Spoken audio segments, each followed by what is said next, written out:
It appears to me we have a quorum, but I would ask Mr. Rocha to call the roll for the record, please. Member Caffrey, Here.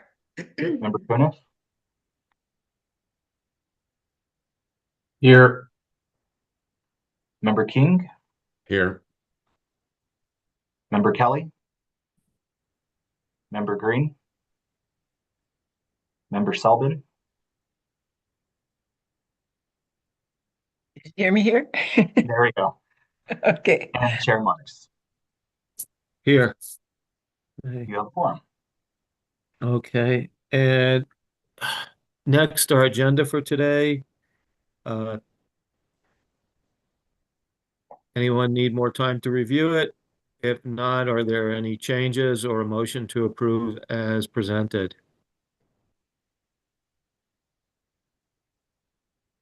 So moved. Mr. Cuniff, is there a second, please? I will second. Oh. Ms. Caffrey, please call the roll on the motion to approve the agenda as presented.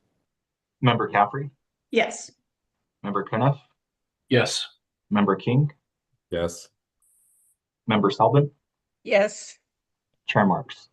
Yes. Okay, that means our next item is review and approval of the minutes from our last meeting on Friday, October 24th. And again, anybody need more time, speak up. Anybody have any changes, please speak up. Otherwise, the chair would entertain a motion to adopt as presented.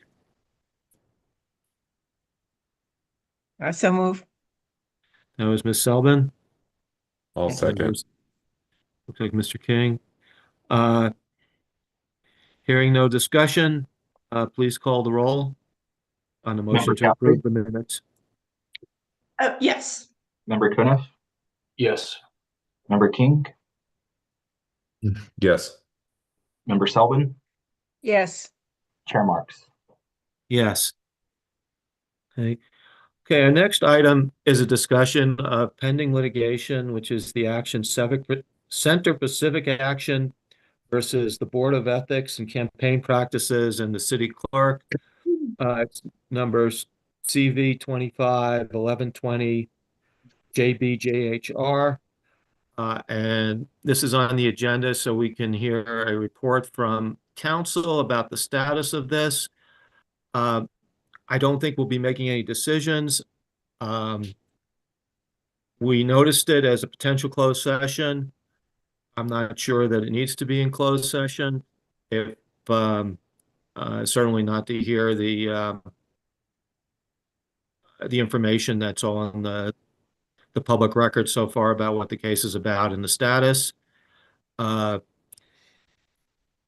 With that, I would ask council to make a presentation, and if you get to a part where you want to share with us non-public information, let us know and we can consider whether to go into closed session. Thank you, Chair Marks, members of the committee. I'm Mark Baker. Some of you I've at least crossed paths with before, but I know I'm a new face to many of you. And Matt Jackson, my colleague at the firm, had been at the last meeting when this litigation came up.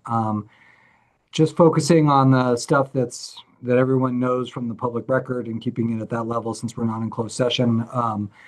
As you all will recall, there was a lawsuit filed in federal court by the plaintiffs in the case, the Center for Civic Action, Semilla Action, and Progress Now New Mexico, challenging the city's charter and rule provisions related to campaign finance disclosures and reporting. It was basically three issues. First, whether these groups who filed affidavits indicating that their major purpose was not political activity could be, or election activity, needed to register as measure finance committees under the city's rules. The second issue was whether they had to disclose top 5 donors on written campaign materials widely distributed. And then there was a third rule that was challenged that was secondary disclosures, where one of the top donors who was identified was not a natural person, and therefore the rule required disclosing who was the primary funder of the ads one step back from that. And that would be the top 2 up to $1,000 each. And then there was the general disclosure requirement that is the one piece that was good news coming through all of this, was that whether the basic requirements to identify the source of ads remained intact and had to be complied with by these groups. So taking those in reverse order, the judge found that general disclaimers under the rules were enforceable against these entities, rejected their argument that the city clerk went beyond his rulemaking authority in adopting the election code rules, and found that those disclosures needed to remain on ads, social media, prints, etc. From there, we didn't fare so well. The judge initially had entered a temporary restraining order on the top 5 donor, secondary donor, and Measure Finance Committee requirements to put a little bit more meat on the bones on what the Measure Finance Committee piece of this is. Under the city rules, there are 3 definitions that would prompt a group to have to file regular reports, maintain a separate account, some basic reporting requirements while they're engaged in electioneering. One is just political committees that just exist in that role, and their major purpose is electioneering. Those groups can still be required to register. The plaintiffs then argued that they shouldn't fall into either of the other subcategories. One is you segregate a fund and then you create an account for that fund and register the fund as a Measure Finance Committee. The third is if you're a group like these groups that haven't segregated a fund for their electioneering, whether they can be required to, during the period they're running ads, follow the rules for a Measure Finance Committee. And Judge Browning of Federal District Court here found that that was too burdensome. During the first hearing, he generally was leaning towards finding that if your major purpose is not political activity, you never are subject to election regulations. And then he backed away a little bit from that, realizing that that is a brighter line rule than the courts have allowed, but there's still a standard that he had to apply under First Amendment case law. And he found that we didn't, that the requirement didn't satisfy that standard. It's called exacting scrutiny. You all may know, but there's been a growing, from a high water mark of allowing campaign regulation, there's been a growing retrenchment in federal law, trimming back what is or is not allowed and broadening what's considered.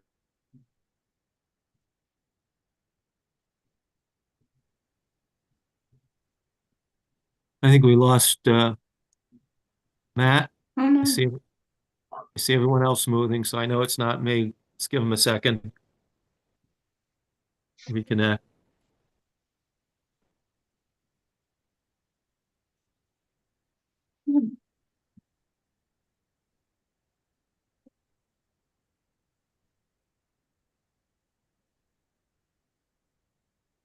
Cristobal, are you monitoring for him to go away and come back, Oh, maybe? no. Yeah, I don't see anybody in the waiting room, and I just texted him, but it does look like he's frozen. Yeah, Oh, here we go. he's joining us here shortly. Jumping back on.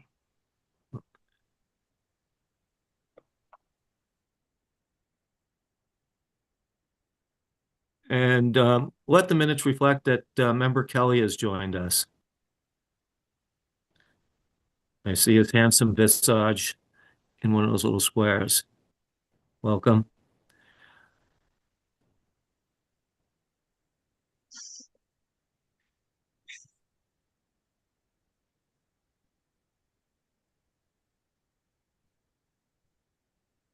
Can you all hear me now?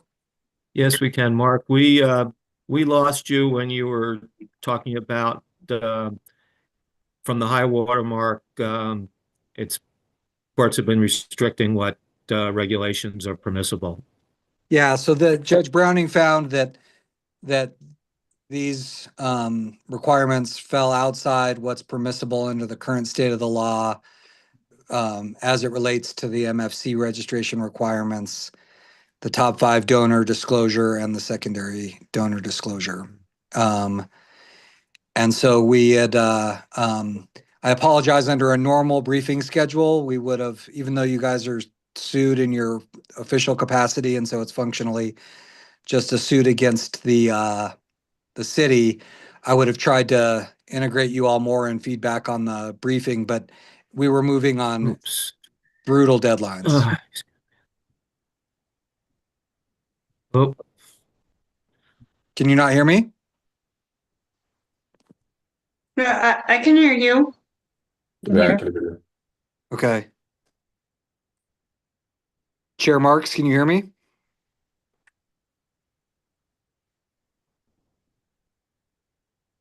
Oh. Oh no, did we lose? Yeah. We lost our Oh, no. chair. Can everybody else hear me okay? Yeah. Yes. I can hear you. Hi, Mr. Kelly, how are you? I'm well, thank you, Jason. Nice to be with you.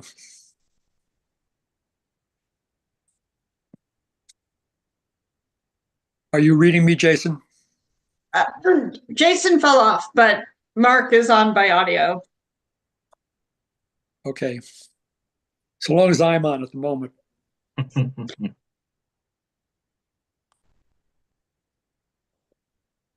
Oh, I see Cristobal texting people. Yeah. Okay. I texted Jason, Chair Marks, and hopefully he can rejoin us.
Chair Marks is joining us now.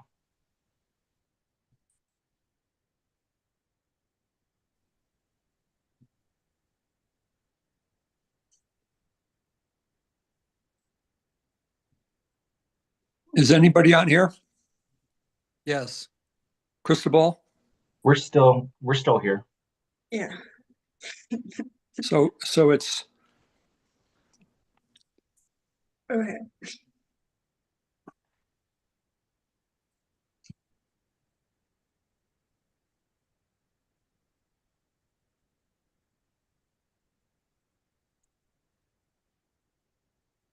so we Chair have, Marks, if you're speaking, you're muted.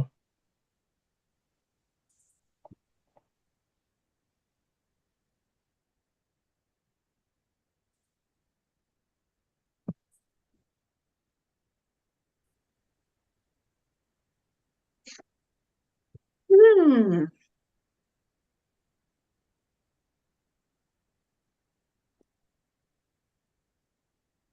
oh. Okay. Can you hear me now? Yep. Sir. Yes. Sorry about that. I guess I lost internet at my house and switched to my phone, and it's a new phone and didn't have the app on it. And so, The whole thing. did you cover some ground while I was gone, I hope? not really. No. Okay. We paused to get you back, Chair Marks, but I don't have a lot to add other than questions. I know I'm covering a lot of real estate quickly, so I can talk about any of these individually in more depth if you all are looking for more depth. But what I was saying as I lost you was I apologize that given the timelines for TRO and preliminary injunction, even though you all are named in your official capacity, so it's functionally a claim against the city, I didn't have as much time as I would have liked to integrate you all into giving feedback on briefs and things that were filed. It was just a mad dash to get the law in order because this is really murky, complicated stuff and hit the deadlines that the judge imposed. So that gets us to current. We've got the current order. Obviously, there was not going to be time with a Thursday decision to get any further review. And what I guess I would say in open session is next steps are under consideration. So thank you, Mark. And that last part raises an issue, which is I don't think that the board is really a proper party to this action. The challenge is to the city charter, the ordinance, to the clerk's rules. Complaint doesn't really say anything about the board other than it speculates that the board might do something illegal following those legal, those authorities, but it doesn't allege that we've actually done anything. That's important, right? Did you get that? I hear you both. And on this, I would probably rather talk in closed session, but if you want me to talk in open session, we can. I leave that to you, Chair Marks. Okay.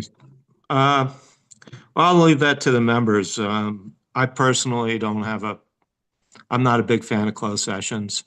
I think people have figured that out already. And, we don't have tax dollars at issue here. It's just a matter of what legal regime we're going to follow going forward. And whatever the judge ultimately says, we're going to do. So, but that's me. If members want to go to closed at this point, I will definitely entertain a motion. We'll take a vote on it. I'm comfortable staying in open session, even though the Open Meetings Act has an exception for discussion of pending litigation. This litigation does not involve any employees or any, natural persons whose privacy might be an issue. And this litigation does not involve, a discussion of how much compensation should be paid to whomever. This really is just a legal issue. So I'm comfortable talking about it in open session. If we proceed on that, Mark, though, we're waiving it as to the board. Your other clients are the clerk and I believe the city and the city council. So be careful. Don't say anything that's privileged to them. I just think we should go into closed session. If we're going to talk about litigation strategy, I think it's in the government's best interest to do that behind closed doors. Okay. The chair takes that as a motion to go into closed session pursuant to NMSA 1015-1H7 by Mr. Cuniff. Is there a second to go into closed? I'll second it because it's a valid proposal. Okay, second, Cristobal, call the roll.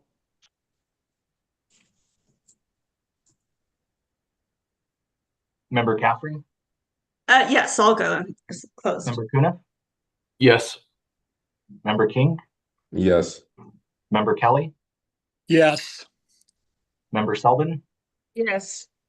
Chair Marks. No. Motion passes.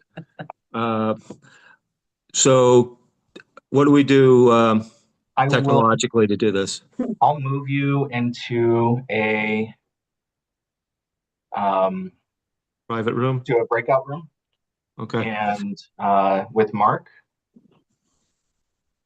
Okay. Sounds good. And then for the members of the public who are maybe watching this, please keep your window open and because we won't be able to let you know when we come back. So we will come back into open session and then we will disclose what we're required to disclose. And and then continue on with our meeting. Turn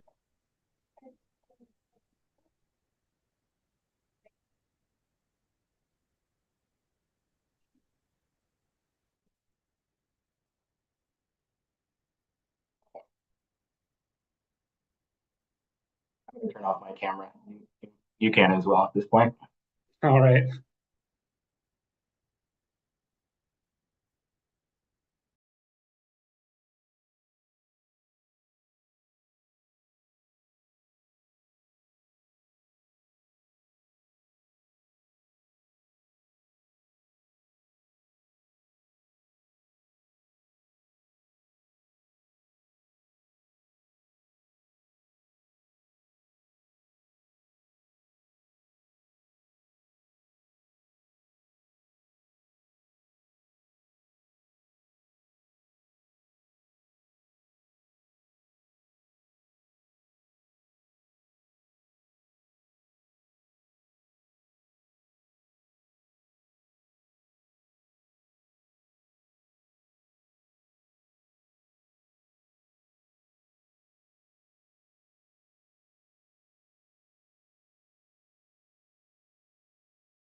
Member Green, the board is in closed session with the attorney, so I'm going to move you to the breakout room.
Well, we made it to the other side, so.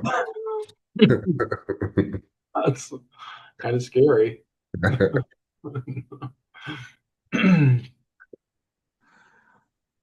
All right. Cristobal, are you there? I am. I'm trying to get the other members over. Okay. Uh, Are we on, we're back on GovTV, however? We are. Yes, sir. Okay. Okay, while you're getting everyone back, I'm going to announce for the record and for your minutes, there was a motion, the board discussed litigation strategies with counsel while in the closed session, did not make any decisions, and did not discuss anything other than that.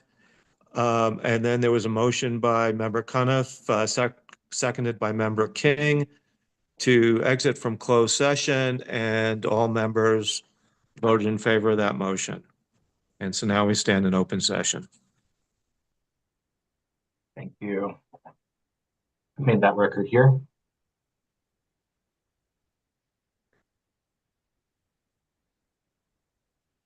It looks like we have everyone. Looks like Member Kelly decided to not return back to the main session, or he lost service. But he's no longer in the waiting room. Okay, and we had Member Green join us at some point. Did you catch when that was? I didn't. It was around 1:20. Okay, so while we're in closed? Correct. Okay, that's fine. Just have the minutes reflect that he joined us in closed session.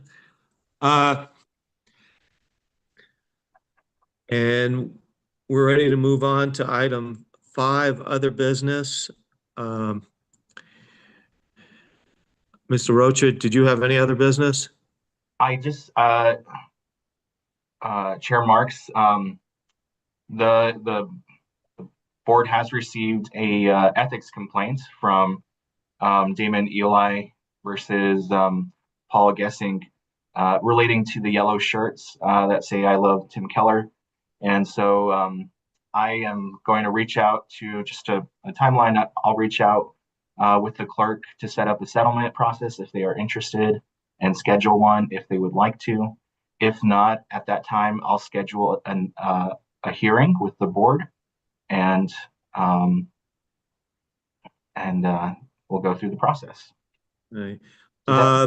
Can you send a copy of the complaint to the board members? And then I don't, and see, are there, I have some concerns about that, but at this point, if nothing changes, we will have to hold a hearing on this sometime, around the end of December, early January, Cristobal? It's within 30 days of referral. So that referral was on Sunday. So we can also always extend the dates and give more time for the board to meet if needed. Yeah, I think that's, I think I was reading about that, and I think the chair has the ability to do that. Correct. But as it stands now, we would be looking at early January. Early January, the first week of January. First week. Okay. So, all right. I would, again, I kind of hope we can avoid that, but if not, see everyone there. If there was a hearing, Chair Marks, would you like that to be in person? Unfortunately, yes. Okay. We'll keep that in mind. Okay. The Okay. only other item I had was just to set up the biannual schedule for the off year.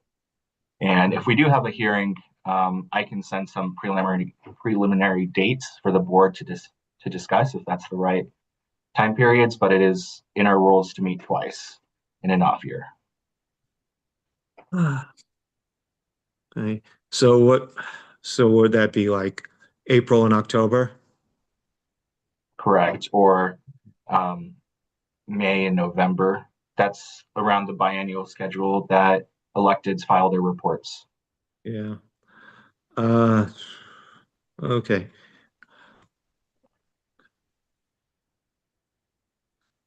I think they can always be we'll discuss it and put out some dates there. Okay. All right. Well, if nobody has any other business, I think everyone's business needs to be to have a warm and warm and great holiday season with your families and friends and coworkers and the community. And I want to thank Cristobal for making what I do and what this board does as easy as possible. It's been great administrative support. We've had great support from city attorneys and from outside counsel. So I appreciate all of you, and I appreciate all the board members. We've done a great job of showing up this year. I appreciate that. We haven't had quorum issues, and we've been engaged. And so I thank all of you and look forward to visiting again when we're required. But please take to heart, everybody, have a great holiday. And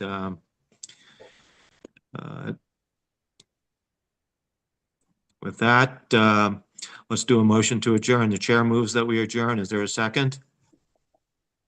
A second. Okay. Call the roll, Cristobal. Member Caffrey, Yes. Member Cuniff, Yes. Member King, Yes. Member Green, Yes. Member Selvin. I saw you nod, but you're muted.